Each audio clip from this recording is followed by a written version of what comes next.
Have you ever stopped to think about how much of your anguish comes from your obsession with control?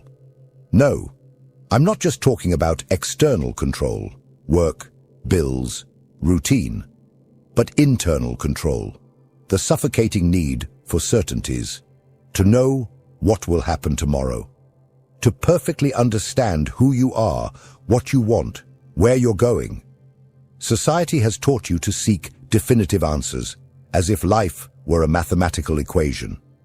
But the truth that few have the courage to face, is that this obsession with certainty distances you from what you desire most: peace. Perhaps you are tired, exhausted from trying to predict the unpredictable, from crafting perfect plans that crumble at the slightest breath of chance. Maybe you are living in the limbo of anxiety, where every uncertainty becomes a threat, where the unknown seems like an enemy to be defeated. But what if the problem isn't the uncertainty? What if the real poison is your refusal to accept it? Michel de Montaigne, a French thinker from the 16th century, understood this before any of us. While the world around him sought dogmas, absolute truths, closed systems, he did something rare. He looked inward. He observed his own mind, his fears, his inconsistencies, and dared to write about all of it with brutal honesty. Not as someone who has the answers, but as someone who learned to live better with the questions.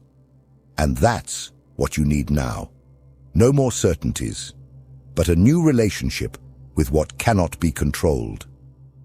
In this video, I want to propose a different path, a lighter and much braver way to face life. I want to show you, through Montaigne's wisdom, that when you stop resisting the unknown, something changes. Anxiety loses its grip. Pressures diminish. And for the first time in a long time, life begins to seem simpler. But be careful. This simplicity doesn't come from the outside. It's not a change in the world. It's an internal revolution. And it starts now when you decide to let go, to abandon the illusion of control and to walk with me, not towards answers, but towards a new way of being in the world. Are you ready? Because this journey, unlike anything you've been taught, begins with a single phrase: I don't know, and that's okay. Montaigne was not an ordinary philosopher. He did not ascend to pulpits, create complex systems, or try to force the world into rational formulas. He wrote from within his own skin.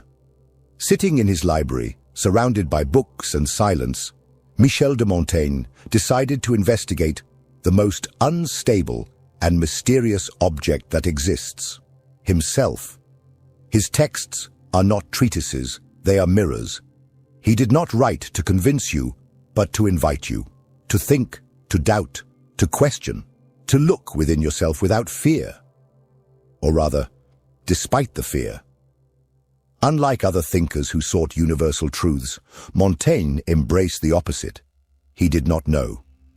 And the more he lived, the more he realized that knowing little about the world and even less about himself was not a flaw.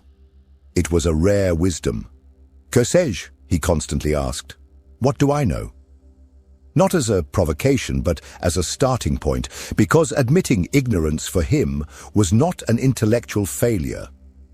It was a liberation. It was stopping the pretense, stopping the maintenance of masks. It was lifting the burden of having to be someone right, complete, impenetrable. The modern world rejects this humility. We live in a time when one must have an opinion about everything, a stance on everything, certainties as sharp as blades. But Montaigne offers us the opposite, the chance to be human before being ideological. He believed that our fragility, our doubts, our contradictions are not weaknesses to be corrected, but essential parts of what makes us truly alive. And perhaps that is exactly what you need to hear right now. That you no longer need to uphold false certainties to be worthy, that you don't need to know everything